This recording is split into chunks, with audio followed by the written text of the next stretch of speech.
Mula Sampangala, Kongo, Imuna Kongo, Tukakumbwe tete yaka Kongo, Kongo die.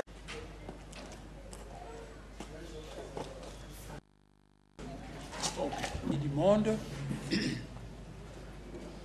on ne peut condamner quelqu'un qu'on n'a pas écouté.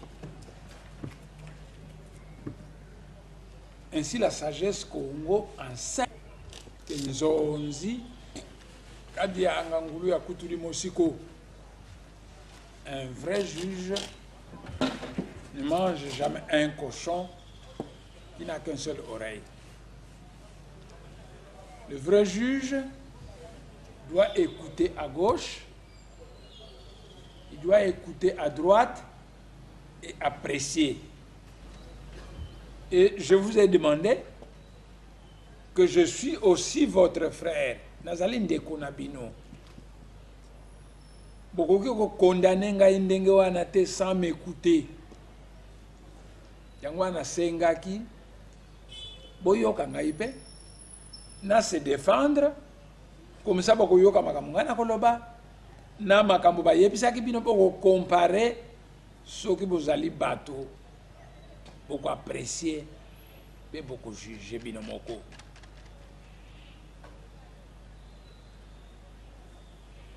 Et quand na koloba na bino dans le monde spirituel, parce que moi j'ai un rang du monde spirituel. Ce que vous avez dans Saint-Esprit, tout le monde dans Saint-Esprit, vous avez dit, ngai nazalaka na rana ngai na monde spirituel. Dans le monde spirituel, on m'appelle l'instructeur du Sud. Un de nous, j'ai beaucoup de noms dans le monde spirituel, l'instructeur du Sud. Et Kalamingite, on m'a sacré chef saint de l'Afrique centrale. Ça signifie qu'Afrique centrale, nyonso, Bakongo Kakate, Bangala, Baluba, Baswahili, Bino nyonso bolandangai. Soko bolandangai te, boko panzana. Soko bolingo panzana te, bolandangai. Makamona kotinda bino yango wana boko sala. Soko bo sali yango te, le monde spirituel ako panza mboka na bino. Parce que mboka ngo nzambe te mutu asala yango, ba belge batu basala yango. Ba belge. Alors, soki bolingi mboka etikala, botambola ndenge les êtres spirituels balingi. Soki te bako panza yango, ba décision basi bazonga na likolo, sino te mboko yo ko panzana. Bozomona ndako yo. Je suis en train de ça des conférences au tango kusila chaque samedi na bandako yamba Swahili baluba bandako yako zwa mateya awa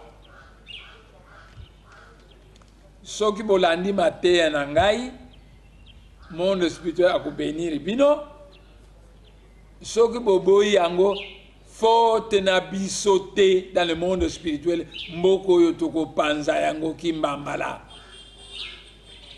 La seule façon ya ko sauver mboko ezali minduki na binoté. Minduki na binoté. La seule façon ya ko sauver mboko yo ya ko yoka makambo biso toko loba na monde spirituel. To lobi bino bolandi, lere wana to bénir bino mboka échanger.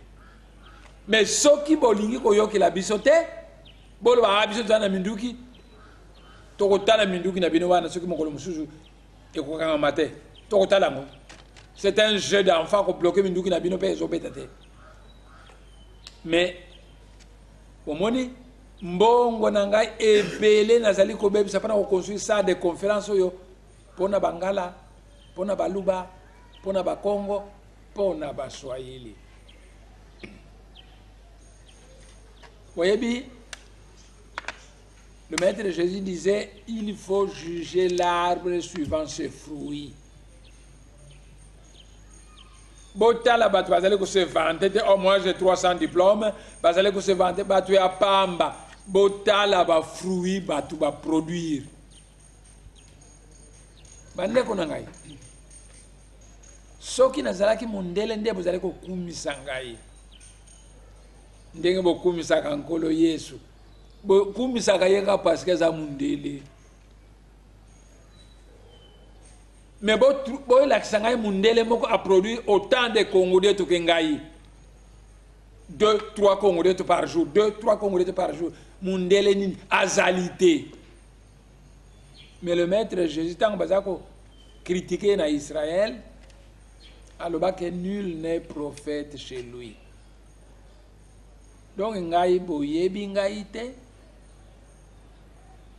nazali monene na monde spirituel monde etalibino. Mais na monde spirituel balobi ke balingi bozali koyoka ngai balingi ukamata Afrique centrale mobimba bokanisa RDC c'était RDC ba Belge bato fondaki yango. C'est pas Dieu qui a créé la RDC. Avant la colonisation RDC ezalaki te ba Congo bazaki na mboko na bango baluba mboka mususu basoi l'empire islamique du Maniema ezalaki. Donc avant l'indépendance ba Congo Bangala baluba na baswahili bozaki mboka moko te batuna mboka na bango bozalaki mboka moko te ba Belge nde bato batiaki bino li esika moko na makasi. La RDC c'est un pays artificiel ezalaki te avant la colonisation. Oyebi na Afrique de l'Ouest a off ezalaki te avant la colonisation. Tant que colonisation ekoki ba français ba créer pays moko munene na Afrique de l'Ouest. Toute l'Afrique de l'Ouest mboka moko. Bazako bengo Afrique occidentale française a off. Mboka munene toute l'Afrique de l'Ouest mboka moko. Tango tokomi pembeni ya indépendance ba français ba balkanisé à off ba séparé ba mboka ebele mboka leboso ekomi Sénégal yami balé ekomi Côte d'Ivoire yami satu ekomi Guinée mususu ekomi Mali mususu ekomi donc ezaki boso à off mboka moko ba créaki ba mindele indépendance ekomi tout près ba kaboli mboka ngo na biteni mike ba créer des états de dimension moyenne. En Afrique centrale, les Français ont créé mboka moko munene. Bazako ben Afrique équatoriale française. Mboka munene. Tango to komi tout près indépendance, les Français ont kaboli mboka wana munene en plusieurs pays indépendants. Pays moko ekomi Cameroun, mususu ekomi Gabon, mususu ekomi Congo Brazzaville, mususu ekomi Tchad, mususu ekomi Centrafrique. Donc les Français ont créé l'Afrique équatoriale française, mboka munene, mais à la veille de l'indépendance, ont divisé en plusieurs états de dimension moyenne. Bande konangai. Lokuta, vous avez vu Lokuta, Afdel, Nabatu Musuba Memila Bino, et le Barake Lumumba Moutoua libéra qui pays. Lumumba te Moutoua libéra qui pays. Lumumba Yango, nous allons traiter pour ce premier thème, deuxième thème, nous allons parler de Lumumba. Lumumba te Moutoua libéra qui pays. Beaucoup de tout dans la Belgique, beaucoup dans la France, beaucoup dans la Poto, bakoyebi sabino ke ba Congo, batu ba libéra qui pays. Kasavubu Nambutankanza, batu ba libéra qui pays. Lumumba te. Oyo nyonso bazali koloba Lumumba, bazali koloba Lokuta. Tangu makambo ekweyaki, ngai nazaki na Kisasa, nazaki na 12 ans. Nazalaki le roi na fanatique ya Vita Club à l'âge de 12 ans. Makambo nini esalamaki boyoka ngai malamu. Nalingi na lakisabino vérité ya indépendance sikasikoyo. Et bokomona ke eza nango lukuta balobaka na bino ke Lumumba moto alibelaki mboko ezali lokuta lokuta lokuta. Lumumba boyebi ete. Je ne le critique pas, mais dans le monde spirituel, le chien on l'appelle chien et le chat on l'appelle chat.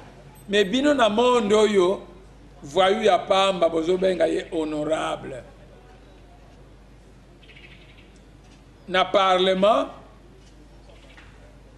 tangu Saint-Esprit abetaka na motema nanga soki natali ba député na oyo azali voyou mais bozo benga ye honorable. Alors ngapi na ko benga honorable bonjour honorable mais na yebi ngaki aza voyou.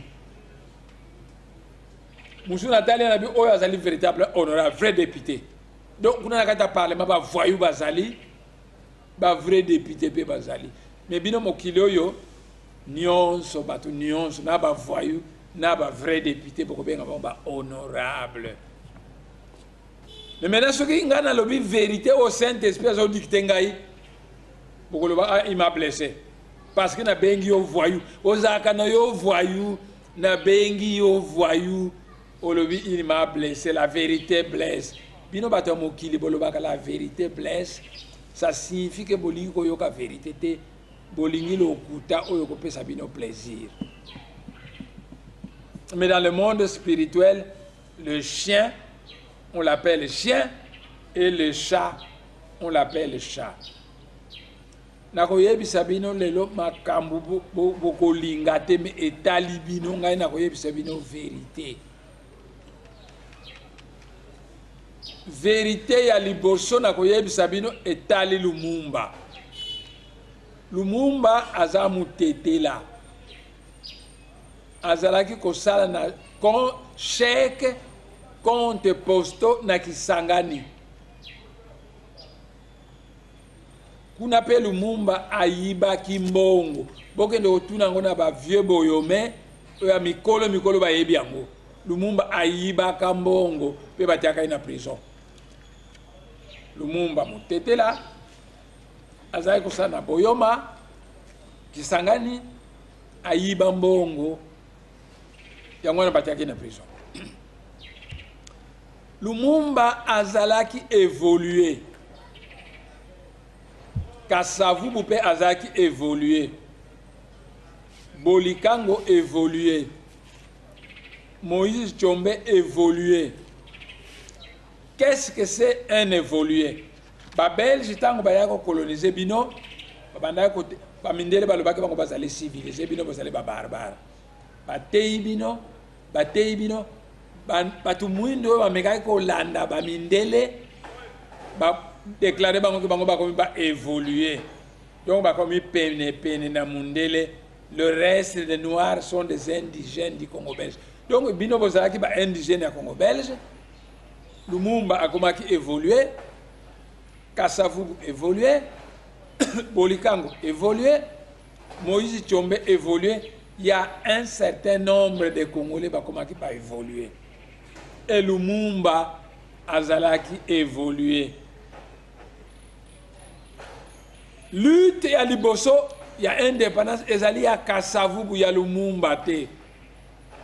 Kasavubu azalaki conférence de presse, à lobby entre Bamindele, bayaki coloniser biso, na biso batu mwindu, qui a le droit du premier occupant. Qu'on respecte ce droit du premier occupant. Maintenant, nous avons le droit du premier occupant.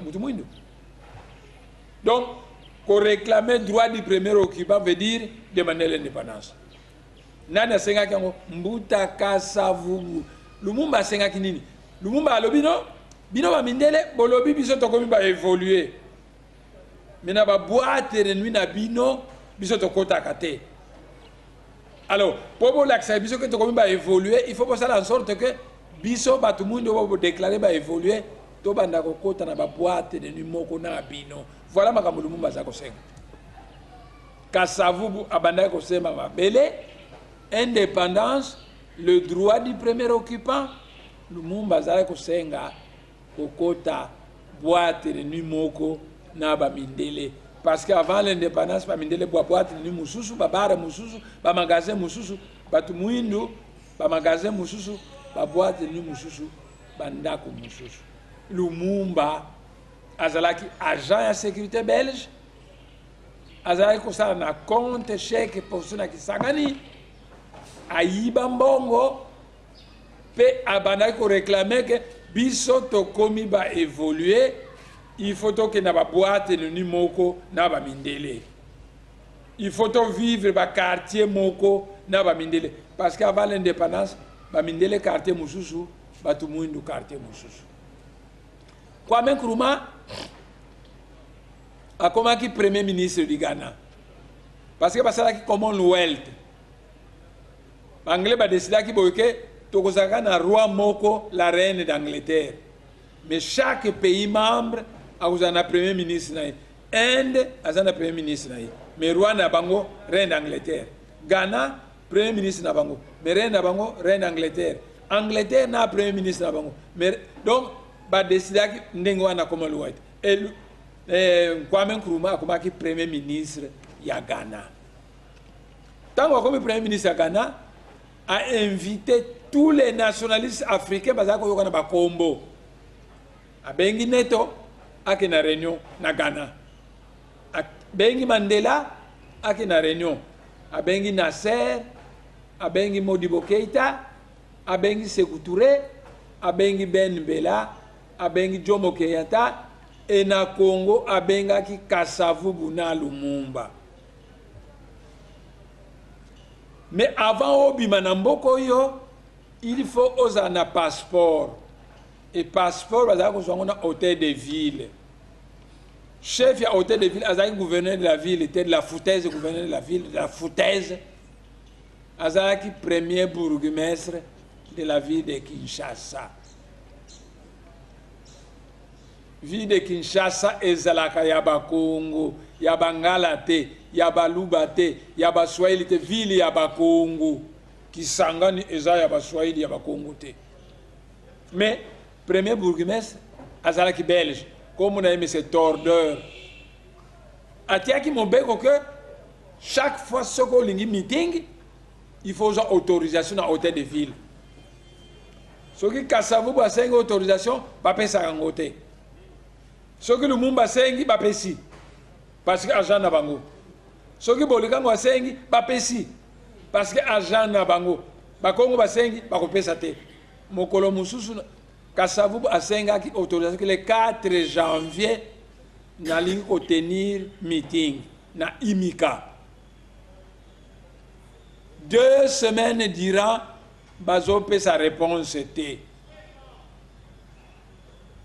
Ba mindele ba sangé na hôtel de ville ba décider que toko pesa Kasavubu réponse te. Mais tango ba sangana ki na hôtel de ville ba mindele ba zo sala ba complot na bango fumu kimbangu na monde spirituel azoyoka bango. Kimbangu atomboki na monde spirituel. Alors ba belge ba beta ki ngai 120 chikote na mbanza ngungu. Ba tiaki nga 30 ans de prison na Lubumbashi. J'en ai assez. Yo chérubin, yo deuxième chérubin, troisième chérubin. Bokita, boko no soutenir meeting ya abako balingo permettre te. Boko no soutenir yango. Ba chérubin misatu kimbango a commandé bango bakita. Be bakiti. Mais tout ce que Mfumu Kimbangu peut dire, les anges ne peuvent que le faire. Ba ange lui ango va quitter le 4 janvier. Alors, comme le 3 janvier, M. Tordeur na hôtel de ville a tindi planton na ye et pas un bouta Kasavubu na India. Kasavubu, ça fait 2 semaines au Sénégal qui permission pour un meeting le 4 janvier. M. Tordeur a dit l'autorisation n'est pas acquise, ce n'est pas permis. Vous n'allez pas tenir ce meeting. Et Mbuta Kasavubu, bazalaki na ndaku na ye na Mbuta Nkanza. On a gagné la cérémonie de prière na cimetière na louange. Mbuta Nkanza alobi na Mbuta Kasavubu. Toko sala nini pona ko alerter ba militant na biso ya abako ke ba yate parce que meeting va permettre en côté. Mbutankanza lobi boy. Toko tika bango ba yaka lobi parce que toza na radio te. Lobi bako ya soki ba sangani e na 14h toko kino yebisa bango ke meeting ba permettre yango te na ba Belge bozonga na bino mokolo bako autoriser biso bongo bosala yango. Mais Mbutankanza azalaki ex-militaire mais azalaki kosambela na bangunza ya manyanga o bapumbwaka wana Mbutankanza. Donc Saint-Esprit pe ezalaki kosala na ye. Tango Mbutankanza azobima na ndako ya Mbutakasavu na Inzia, Mbutakasavu aye kutika ina porte, atali Mbutakasavu atunduki na mpeve, ami Mbutakasavu lobi bako proclamer roi. Akena ye. Alors que dans les rois, le seul roi qu'on avait, c'est le roi des Belges, le roi Baudouin. Mbutankanza aliko bimanda kwa Mbutakasavu, abina Mbutakasavu, demain, on va vous proclamer roi. Mbutankanza te mutalobaki Saint-Esprit mutalobaki. Mbutankanza kena ye. Tokomi le 4 janvier, ezaki dimanche. Mbutankanza aye kozwa Mbutakasavu na Inzia po ba memaye na Imika. Tala ba militaire abako ba tondi na Imika. Mbutakasavu alataki manche courte. Alaki pembe makasi. Tango bakomika na Imika asalié batu nyonso bakiriye roi, roi, roi. E Mbutakasavu aebike makambo Mbutankanza apikulaki esalami. Alors, Mbutakasavu a vu parole. Alobi, pour nakosali sa meeting, il faut qu'on soit autorisation. Ça fait 2 semaines à komaki na cet ordre, afandi na ye, kaka lobi le soir, lobi le 3 janvier, atindi la kinga planton na ye, ayako ebisaka l'autorisation n'est pas obtenue. Donc, meeting est allé autoriser. Bozonga na bino na bandaku na bino moko na kozwa autorisation toko bengi sabino bakongo batomboki soki lumumba batiki soki bolikango batiki on en a assez et ba sheribe ba komandaki na Mbutaki bango bakiti bango misato tango bakiti ba sheribe balobi na bakongo écoutez ba magasin nyonso ba mindele boko buka kasi mutu moko te akoyiba mutu moko te akoyiba bo piller ba magasin na bango nyonso mais mutu moko te akoyiba bo banga te mundu ki moko te ya ba Belge ko beta to bloquer nyonso ba Belge ba ye na victoire pona ko panza batu ba bezo tire ezobeta te mundu ko ezobeta te ikanga nyonso. Ngai mokolo wana nazalaki na stade. Match Vita Club contre Mikado. Mais Mikado abanda ko mener Vita Club. Alors ngana komaki mécontent. Fanatique ya Vita Club. Na desi angana zongi na ngana ndako.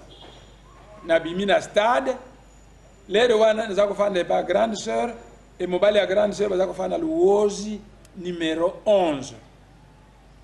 Donc, na uti na stade, na komi pembeni ya église ya armée du salut, oyo eza na veni Kasavubu, na kati si boye na komi na Luozi. Mais tangu na komaki pembeni ya église wana, tangu na kati si boye, na moni mutu moko ya mukuse boye, akamati camion à 12 pneus, plein de paracommando belge, ba utaki na limité, akamati yango, abwaki yango lokola lipa ya pamba. Camion, et que au coin qu'on a pas recommandé à quoi na mabele. Ah, mais moi nous ça pas qui c'est camion à 12 pneus na ke na Luozi numéro 11. Bon frère nanga comme ne binda Simon. Bon frère. Na veni Kasavubu, na veni Prince Bodo bazao bengo Prince Bodo lero wana. Na veni Prince Bodo moni mwana moko na kasanza na kisi. Akamati camion ya 12 pneus abwa ki ngolo la lipa. Beau frère alobina ngatoke na otala. Beau frère nanga komo na ye binda Simon tata na ye azalaki ngunza bakangaki na Mbutaki mbango azalaki na okongo eye moko beau-frère Simon azalaki mpe ngunza abi beau-frère tokende otala toke na beau-frère ntango atali ye atali alobi nanga beau-frère ozomona moto ezopela na miso na ye azali mutu ya deuxième monde aza mutu ya mokili oyo te tokende na biso tozongi na luozi numéro 11 ntango tozongaki na luozi numéro 11 toyoki ke mutu mosusu ya mokuse ya ndenge wana aza na victoire beau-frère alobi tokende mpe kotala ye kasi tokende na aveni Kasavubu te na aveni Prince Bodo te parce que c'est plein de militaires belges tokende na biso na aveni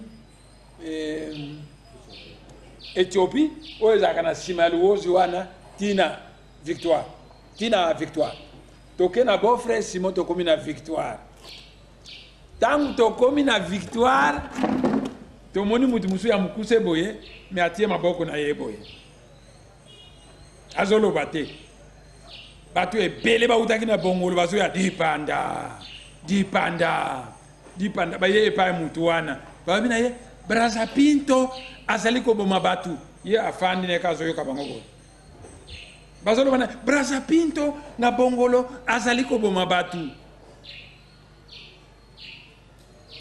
Sheribe yango aningisi mutu boye azoloba te aningisi mutu boye atie loboko boye suivez-moi babandi kolanda ye yazokende malembe kuna na simane dipanda yazokende malembe akroise maboko na malembe akomi na bongolo balibi voilà magasin eza banda bongolo tingiringiri ezaki bandako ya minene na se magasin na likolo habitation ezaki ya baportugais baza kofanda wana moko na baportugais komona Braza Pinto ye Braza Pinto akotaki na ndako na ya etage azotiraka bato na munduki alo bato balobi na génie yango komoni oyo eza ndako ya Braza Pinto abandaki kuna aza na likolo azotiraka bato bazokufa azotiraka bato hein génie yango ake pembeni ya ndako wana atie boye ndako epeli moto bato bakangi dipanda babi Braza Pinto aza na likolo génie yango atali atie boye na likolo makelele yokani ta vitre nyonso epaluki fenêtre mobimba elongwe Braza Pinto bakamati na mupepe ye wana azoleka na mupepe donc abimi na ndaku akomi na mupepe atombe na mabele pa akufi batu bakriye dipanda egeni wana akroise maboko na ye azongine na victoire dipanda ntango bato babimaki na stade esika nga na utaki ntango baye kokoma désordre ya kosakana te na cité bamagasin ezobrûle na bongolo désordre ya kosakana te batuni eloko nini balobi bakongo batenir meeting na imika basengi dipanda na mundele bolikango basengi permission bapesi Lumumba basengi permission bapesi Kasavubu basengi permission bapesaka te bazali fatigué bamindele bakende na bango me bato wana bautaki na stade bayokaki mibeko bageni bapesaki te ke boyiba te bato bautaki na stade babandi kokota na mabagasin ya baportugais koyiba biloko et les trois chérubins bayaki na victoire bango misatu batutani mitu na bango ndum badisparaître. Pourquoi badisparaître? Parce que batu babandi koyiba. À partir du moment que ba chéribe wana ba disparaître, ba bese ba komi ko tirer, masasi komi ko bima. Batu babandi ko kufa. Bazo tirer, masasi bandi ko bima. Le 5 janvier, sur les Belge et lobby, Tous les meneurs des événements du 4 janvier doivent être arrêtés. Tous les meneurs.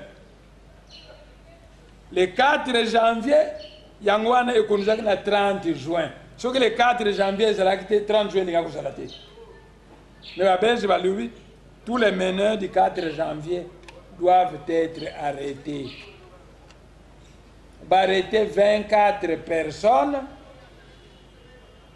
Muluba azalakite, Mungala azalakite, Muswahili azalakite, Nyonso bakongo, Mutetela azalakite, Lumumba azalakite, Nyonso bakongo.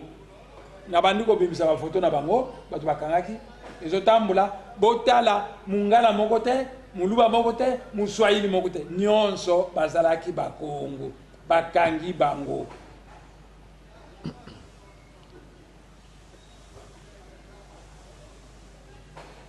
Ba Belge, ba Kamatimbongo, ba pesi na Bangala, ba pesi na Baluba, ba pesi na Swahili, ba opposé bango contre ba Congo. Bangala, Baluba, ba Swahili, ba bandi kotambola na ville contre ba Congo. Engai na monaki. Yako yoka te, mwa batu na bino ya afile bazolo bakama kama Lumumba, ba monaki Lumumba te ba yebiete. Ngai na monaki Lumumba. Ma batu na bino nyonso batetela wana bazolo bakama kama Lumumba ba yebi Lumumba te ba monaki yete ngai na monaki Lumumba tozako benga ye vieux corned beef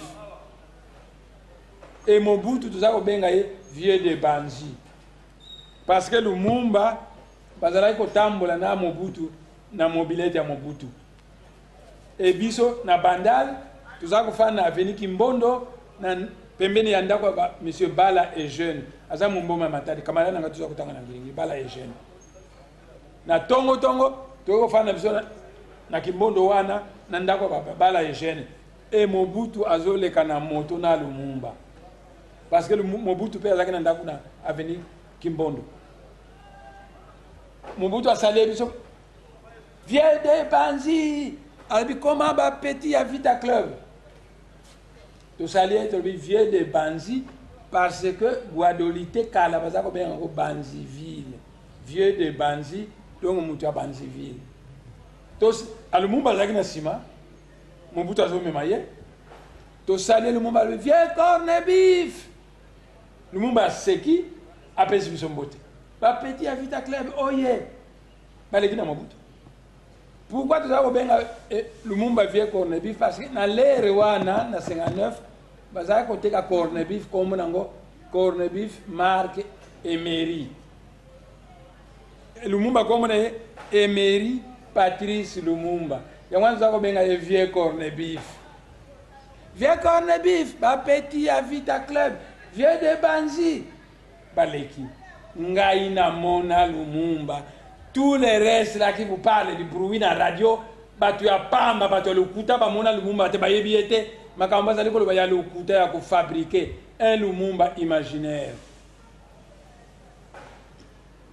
Donc, ba Belge ba pekisi kasabu akene na kraté, Lumumba akene na kra. Tous les grands de l'Afrique le reçoivent. Balobi, le Congo belge est au centre de l'Afrique, c'est un pays stratégique.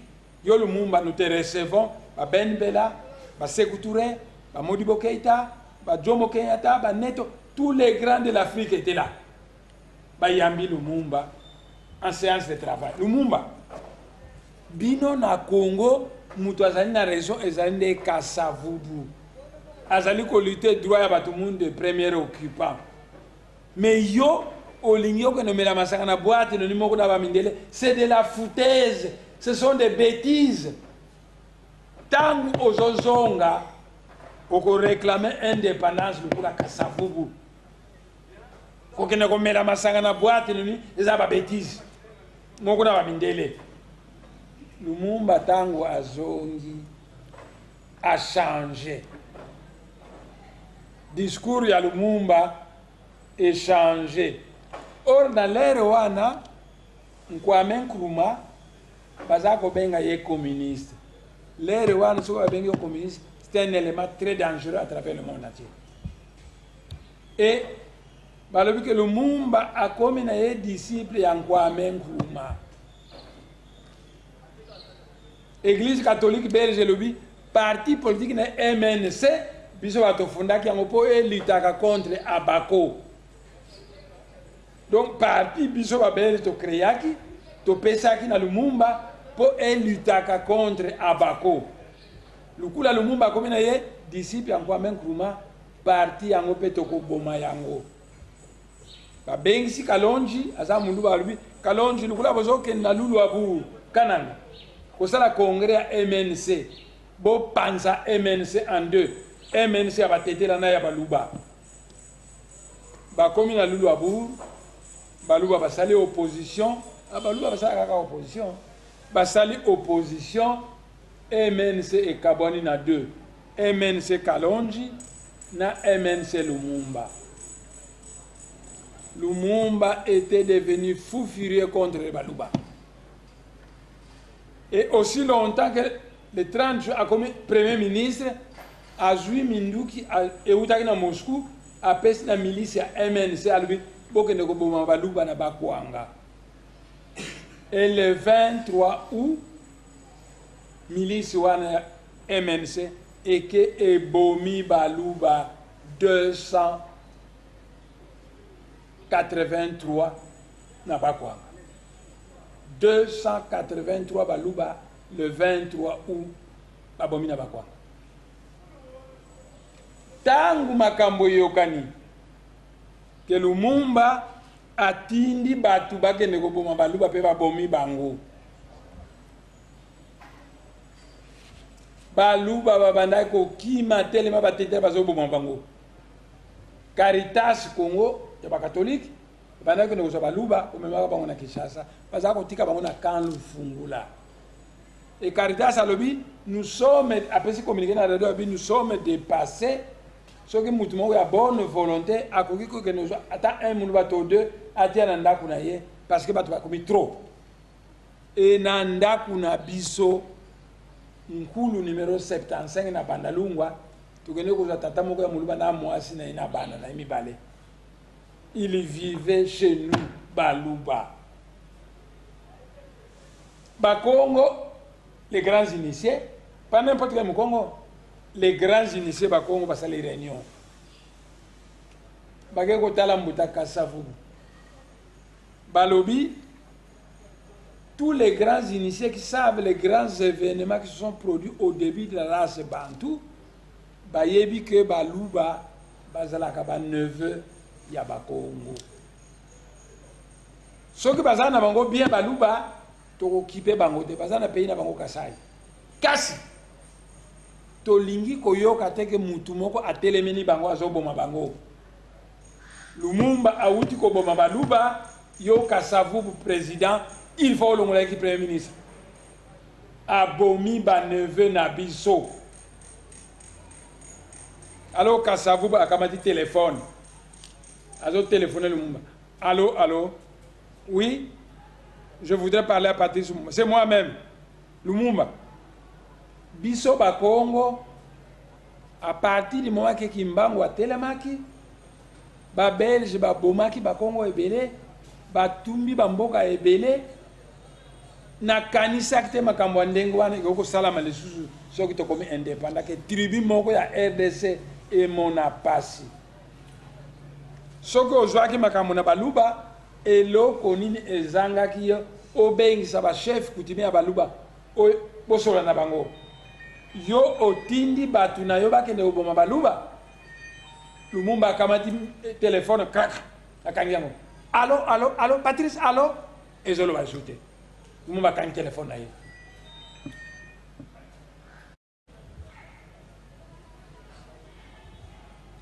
Et Kassavubu a décidé de révoquer Lumumba. Kassavubu a révoqué Lumumba à cause de Lumumba. Tinda ki batu bakende oboma Baluba alors que Baluba bazali ba neveu na biso.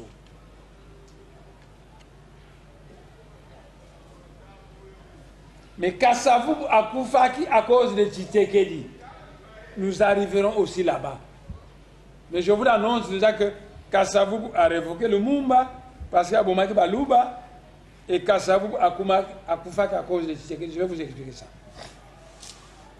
Donc, Lumumba Kenakra a changé d'ailleurs. Donc, ce n'est pas le premier Lumumba que vous avez connu qui a volé de l'argent à Kisangani. C'est Lumumba qui demandait à Kotaka boîte de numéro na Mindele, na base à Mindele, à Komina Accra, la cérémonie a changé. Lumumba a commis pour réclamer l'indépendance. Mais l'indépendance, le 30 juin, le 4 janvier, l'événement islamique. Parce que c'est le 4 janvier, l'événement islamique qui conduit à l'indépendance. Babej ba sopi mbongo na bangala ba pesa mbongo ebele ba s'opposer na ba Congo na monaki na miso na ngai bangala ba tamboli na Kinshasa na makongo na maboko pona ko boma ba Congo bazoyemba mobali atembe bolikango iye abolo kaka wapi Kasavubu wapi Nkanza wapi na makongo na bango e bangala vanako bakisa mukongo ayebi atako sala tonga te kasi asengi di panda na mundele bangala balobaki te mutetela ayebi atako sala tonga te kasi asengi di panda na mundele alobi mukongo ayebi atako sala tonga te kasi asengi di panda na mundele indépendance bakongo bato basengaki yango Baswahili, bayebaki signification indépendance te, Bangala, bayebaki signification indépendance te, Baluba bayebaki yango te. Pe makambo to salaki pona indépendance wana, biso kaka na babezi ne toyebi yango. Voici une chose. Batangi tous les meneurs de la Bako batie bango na prison. Mungala moko azaki ni Amaseko na Kankokolo, Leopold. Amoni Mbuta Kasavubu. Abina Kasavu yonde muto sengi di panda joba ya mukongo oyebi atako sala tonga te o sengi di panda nyama seko a gifle Mbuta Kasavu mbata pa et sili le 30 juin to juin indépendance général Mobutu a tout na Kasavubu qui sera votre garde-corps tozo ampoati azale muyombe to nani olingi Kasavubu alobi, vous prenez Niamaseko, ce soldat mongala qui m'avait injurié au camp Léopold II. Bakeko kamata Niamaseko, babi président Kasavubu alobi, yo muto za la garde kone, a komi kolenga, parce que a kanise komi vengeance. A komi pa Mbuta Kasavubu, alobi na ye Niamaseko, na yebi ke obeta kinga imbata ta una singa indépendance, mais je t'ai pardonné. Maintenant, la ligne au lac, c'est que l'indépendance est allée et l'eau comme l'amour.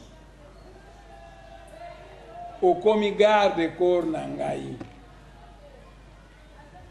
Et comme ça, 50 000 francs belges, au bon sabbat, au sommet frigo, au bon sanda, au commis garde corps nangaï.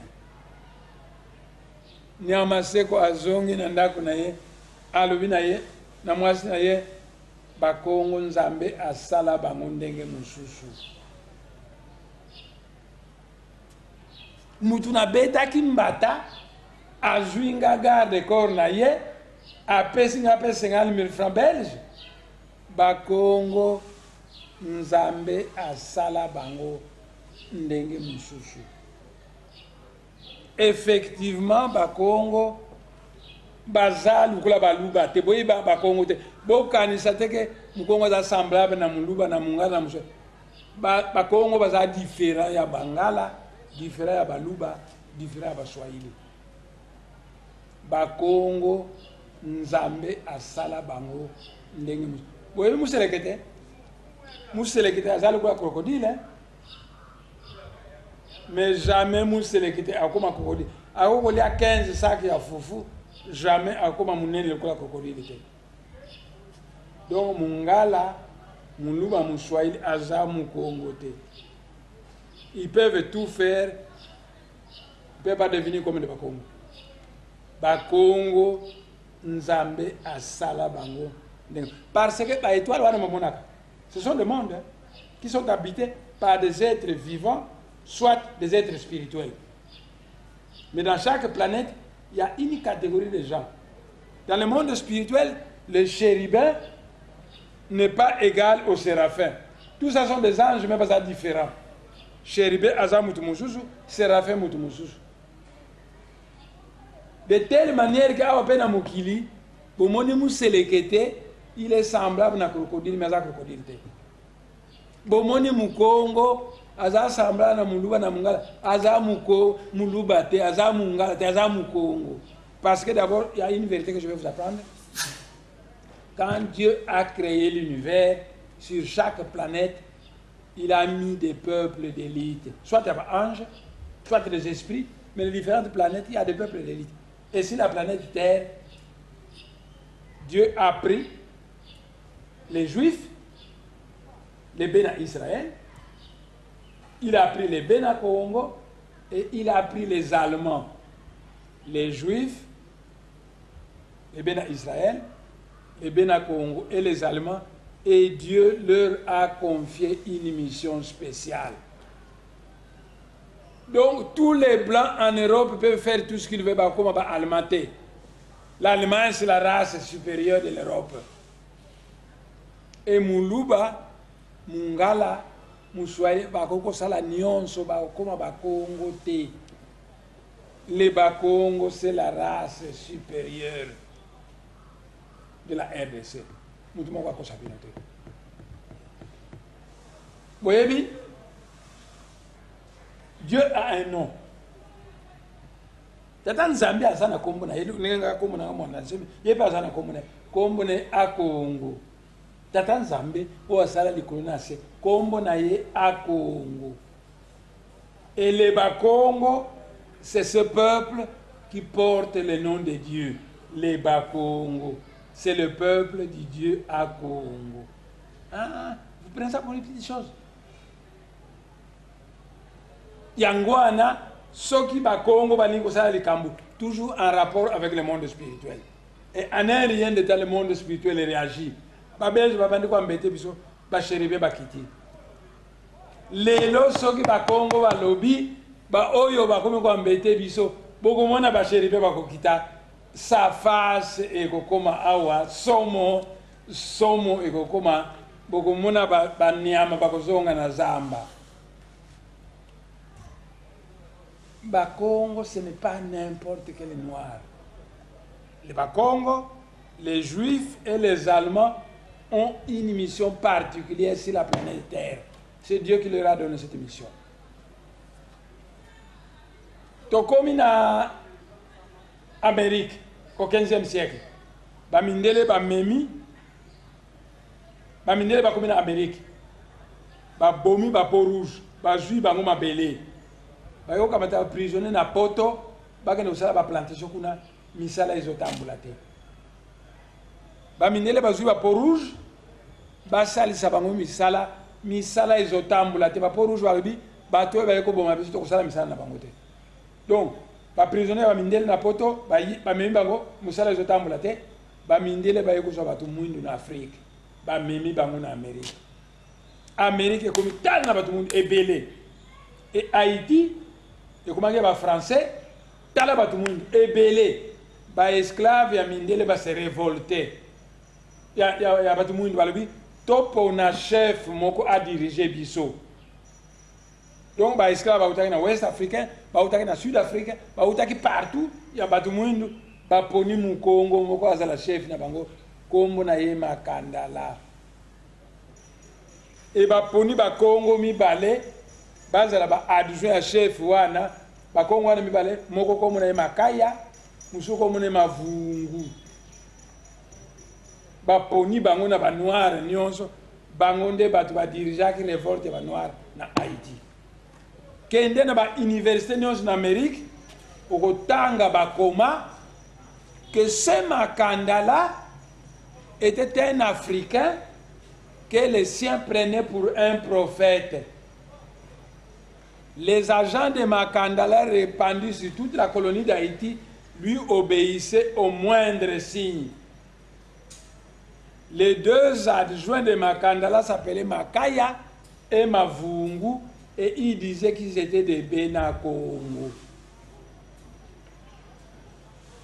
Dans les États-Unis, les Noirs vont se révolter pour la première fois. Ah, ce que tu se révolter, c'est un chef aussi maté. Toi, pour un chef, un chef, comme Ngula Jacques, Azalaki Benakongo, Mukongo.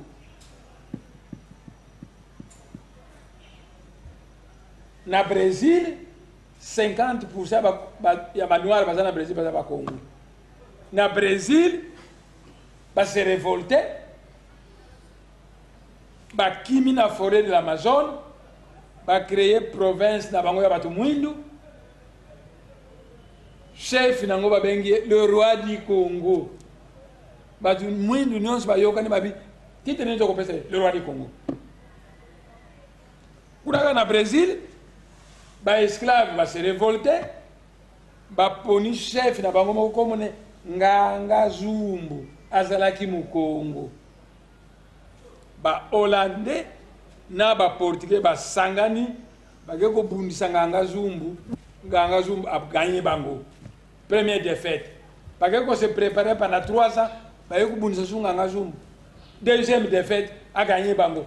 25 défaites vers 1625, 25 défaites, Nganga Zumbu a pesé qu'il y a des troupes hollandaises et portugaises rassemblées.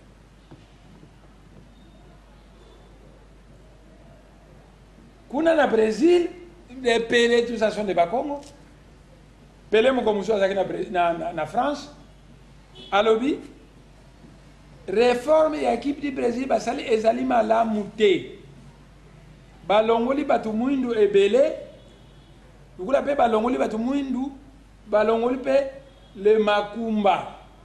Or Makumba eza bangunza brésilien, bapumwaka kwa manianga wana bapumwaka, basala kuna secte na bango.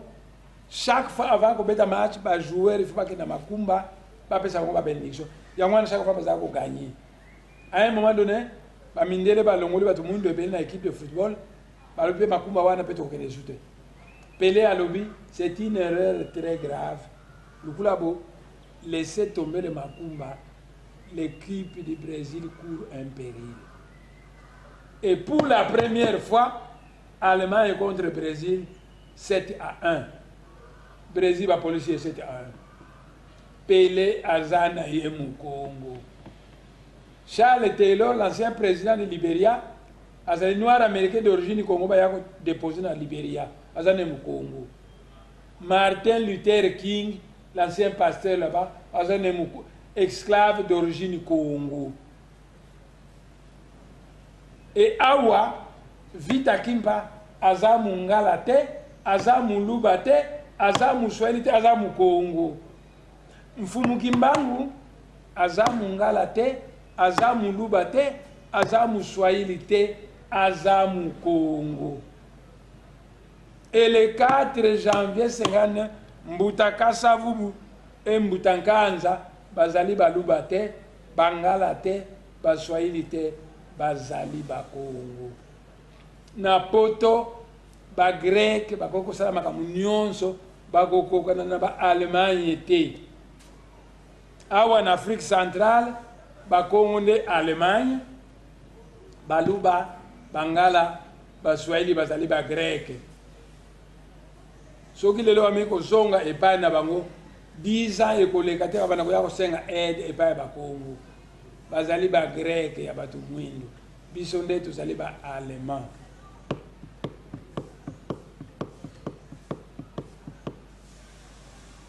Donc avant Mundele aya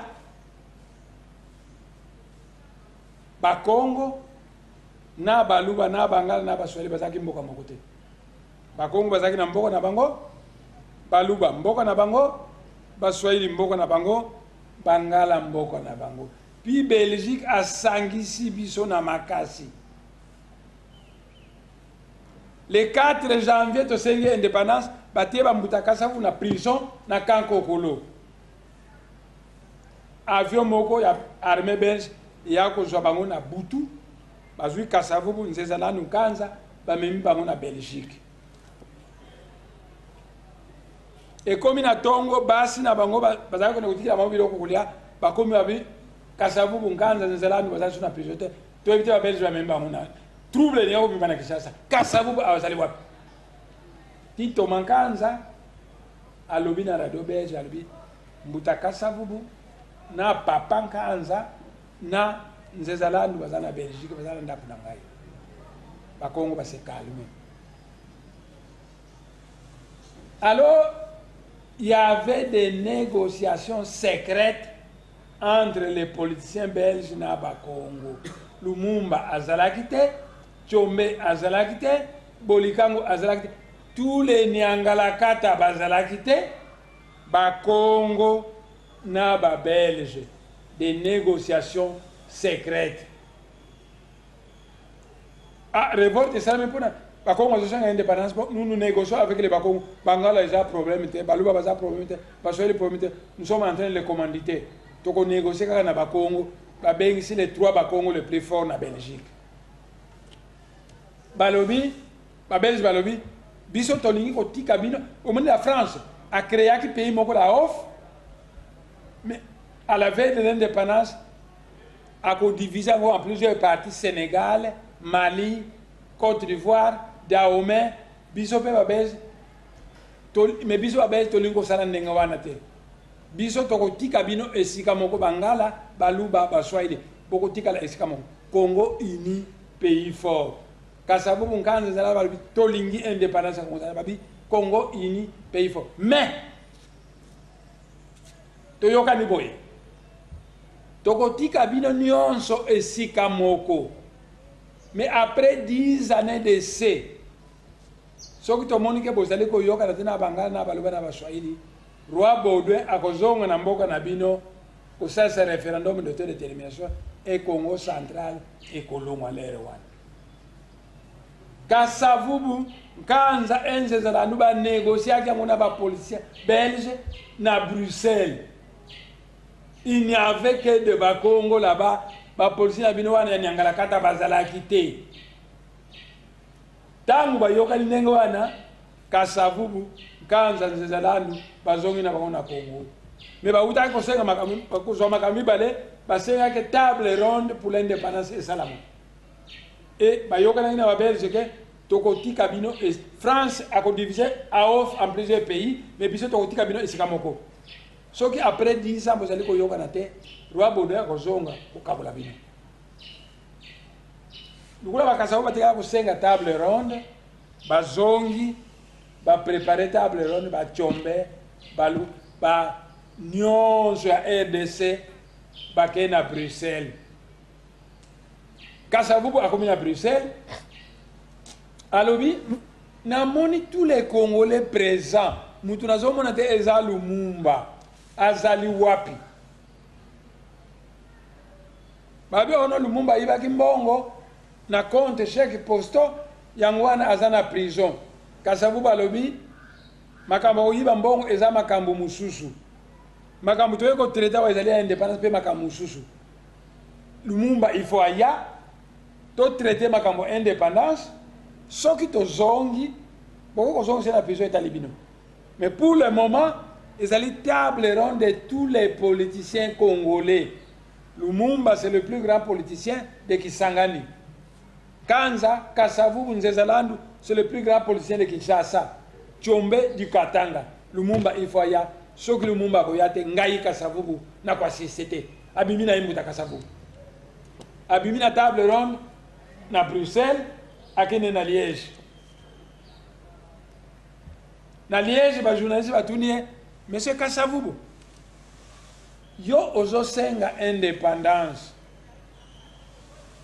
oyebi ke ba Congolais bazali 15 millions na 15 millions ana ba Congo bazaka 1,500,000 Bangala Baluba Baswahili bazali 13,500,000 ozomona te que démocratiquement bino ba Congo bozala perdant tango boko voter.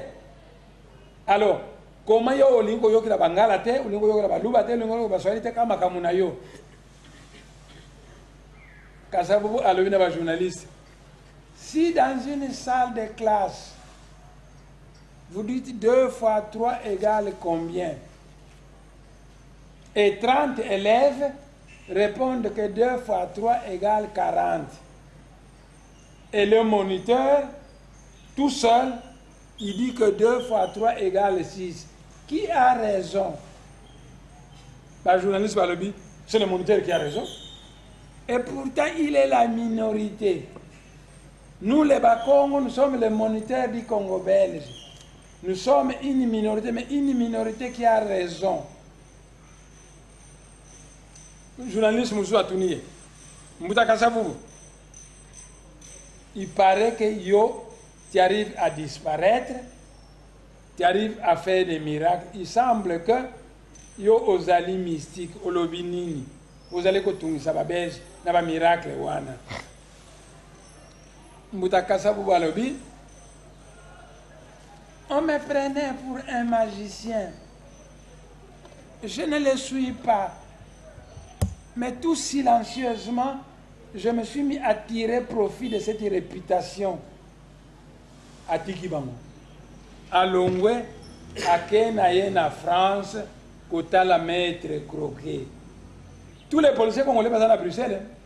Babel, je vais monique Kassavou, autant binobozanga que Kassavou. Donc, tu remplis la condition à l'obéna que le Mumba aille. Batindi avion et que soit le Mumba va me à Bruxelles. Kasavubu azongi na Bruxelles. Et va tenir réunion à table ronde, va décider date de l'indépendance le 30 juin, va zongi na table ronde le 30 juin, toujours indépendance. Toujours indépendance, va belge va casquer Mbongo et Belé pour voter Bolikango président de la République. Comme ça, le Mumba Premier ministre, Bolikango président de la République, va Congo va zoiter pour les punir d'avoir demandé l'indépendance. Mais, les députés, va se réunir dans le Parlement, va voter Kaka Kasavubu, président de la République. France a pensé à offre en plusieurs pays indépendants. France a pendu AF, l'Afrique équatoriale française, a commission au Cameroun, Mboka Moussou, Gabon, Mboka Moussou, Congo-Brazza, Mboka Moussou, Tchad, Mboka Moussou, Centrafrique. Belgique, à l'Inco Panza Congo belge était, à l'Obi Congo uni, pays formé, mais a signé clause secrète dans le Congo Albi, vous allez faire 10 années d'essai. Sogo Boyokani, Botikali. Après 10 ans, roi Baudouin a koya au salsa référendum de tournée d'émission pour Bino Bakongo, pour le Bino. Alors en 65, les Belges na Mobutu, Keba na yo Bakongo ba signa clause secret na biso et 5 ans. Renverser Kasavubu. 65 Mobutu a salé coup d'État, a joué pour sa Kasavubu. Donc, comme en 69, Babel, Balabina Mobutu, et l'année prochaine, en septembre, roi Baudouin à Koya, Bakongo, Bakolongwa. Puisque, tu signes dans mon pacte secret, référendum d'essai de 10 années d'essai. Bobo Makasavubu, ce qui roi Baudouin a l'année prochaine, Kasavubu a oublié Misa Makambouana. C'est comme ça que Tshisekedi a bomisaki Kasavubu. Kasavubu appelle ça qui est poison. Tant qu'on tombé malade, madame Kasavubu a téléphoné Mobutu. Albi mobile langa a joué poison. Il faut tomber maintenant à Suisse, pas l'ongolais makila nyonso. Mobutu a dit madame, j'ai beaucoup de respect pour ton mari, mais je suis en Allemagne. Natika ki intérim na Tshisekedi. Kende ko senga Tshisekedi abimisaye. Tango a commis et pas Tshisekedi. Tshisekedi a dit mobile na yo a commis maté. Sinon, à cause aide, il y a mindele pour renverser le régime Nabiso. À cause de Tshisekedi, Kasavubu a Koufaki. Kasavubu akufi na 69 akufi en 70 roi Baudouin aye pour ça ce référendum ba Congo ba soit indépendance pas longo na bango. Mobutu a manipulé Papa Diangenda na M. Yumbu a bengisi bango na Guado alobi. Vous savez, roi Baudouin a yewana bino bokende ko trouver ye bino Papa Diangenda na Mbuta Yumbu. Boko yebisa ke ba Congo ba sanganaki déjà. Ba poni deux porte-parole ba ya ko trouver yo. Ba pesa yo message ya ba Congo. Tant que comment il parle roi Baudouin ke ba Congo ba charger biso yebisa yo ke tika ka ko sa référendum biso ba Congo to mesani na biso ko fanda na Bangala na Baluba na Baswahili. Donc makamba référendum tika ngo tika biso tranquille to tika na mboka na biso Zaire.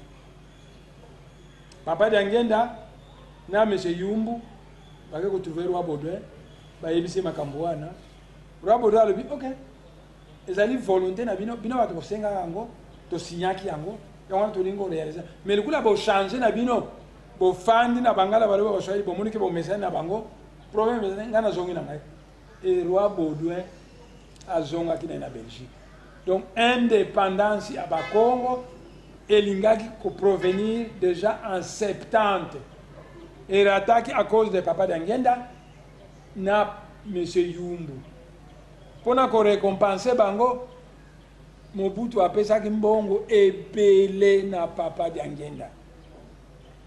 Mobutu a sombi Mercedes ya sika a pesa na M. Yumbu et a nommé membre du bureau politique du MPR. Et Papa Yumbu commençait à aller au MPR dans Mercedes ya sika récompense à Zouaki pour avoir fait foirer l'indépendance à Bako. Alors, lelo batu nyonso bazali kolela ne mwana seme alinga panza mboka me boyebi makambo te Bangala Baluba Baswahili indépendance Bakongo batu basengaki yango makambo babandaki konégocier na bapoliticien belge Bakongo kaka bayebi yango et bapoliticien belge basignaki pacte de 10 années d'essai balobaki na Bakongo bokofanda na Bangala Baluba Baswahili pendant 10 années d'essai soko boyokani te tokoya kopanza bino. Donc déjà en 1970 tolingaki kokabona soki tokabonaki te c'est à cause de Papa Diangenda na Yumbu batindaki bango na Mobutu bakende koloba lukuta na roi Baudouin. Lelo soki bozali koyoka ne mwana se bazoloba indépendance ya Congo central, c'est cette indépendance là tolingaki kozwa na 70. C'était déjà signé par les Belges. Maintenant lobi boye Muluba azali mutu mwindu lokola biso. Mungala azali mutu mwindu lokola ngai. Muswahili azali mutu mwindu lokola ngai. Na monde spirituel babenga ngai le chef saint de l'Afrique centrale.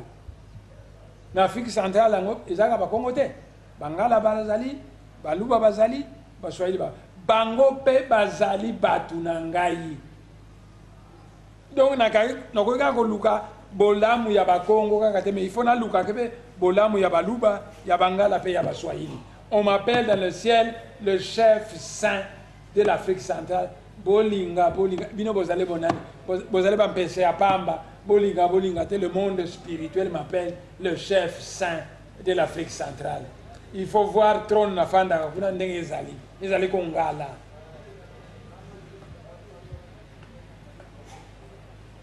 Yanguana na lobiboyi. Bino Bangala, bino Baluba, bino Baswahili. Boye bayango très bien que RDC binote batu fondaki yango. Ba Belge batu fondaki yango. Ezali mariage forcé. Bo transformer mariage forcé en mariage d'amour. Me baninga nangai. Soki ba Congo bayena Stanleyville Kisangani. bakompani nyonso ya Kisangani kaka bakongo na bakongo eske baswahili bakondima te bokende kotana na école de finance kaka baswahili bokende kotana na lufu bakonzi kaka baswahili bokende kotana na OCC Boma kaka baswahili eseke soki bakongo baye na Kivu bango na bango kaka bakongo bato ya Kivu bakotomboka te. Mukongo azana besoin mbongo, Muluba azana besoin mbongo, Muswahili azana besoin mbongo, Mungala azana besoin mbongo. Tout ça en sorte que Muswahili azwa mbongo, Mukongo azwa mbongo, Mungala azwa mbongo, Muluba azwa mbongo. Si nous sommes tous satisfaits, personne n'aura l'envie de quitter la RDC parce que la chose nous profite tous. Mais ceux qui sont satisfaits, ceux qui ne sont pas satisfaits, vont chercher à s'en aller. Baninga nangai, boyo kangai malamu. Soki bolingi mboka oyo ekufate, bon nommé Mukongo président de la République. Alors, tant que président Kabila mandat n'est aussi là, bon nommé Mukongo président de la République. Quand ça vous tant que président de la République, tribalisme est à quitter. A nommé Ileo Azali Mongo Premier ministre. A nommé Ileo a nommé Adoula Mungala Premier ministre. A nommé Nendaka Muswahili Kisangani patron du service de sécurité. A nommé Tchombe Mulunda Premier ministre. A nommé Kimba Mulubakati. Donc, quand ça vous tant que Mokonzi, justice pour toutes les tribus. Botala régime Yabaswahili. Bango na bango kaka. Kolia bantaba kaka bango. Kola la basi kaka bango. Koyiba mbongo ya leta kaka bango. Ba kompani nyonso bango na bango. Basali gouvernement 48 ministres ba Congo bazate kaka bango matata pognon. Mais bota la justice ya ba Congo kopesa kimokonzi na ba Congolais nyonso. Mungala azui, Muluba azui, Muswahili azui, voilà justice ya Bakongo. Baluba, Bakozo, Bakimokonzi, plus tard, ils sont tellement tribalistes que les lois qui bazui imperium, so bazui yango lelo mboka eko panzana, Muluba azali trop tribaliste. Toko former ye liboso plus tard à Kozo Kimokonzi kasi lelo te. Mais bande konangai nazali ko bonde la bino au cas où président Kabila alongwe au cas où alongwe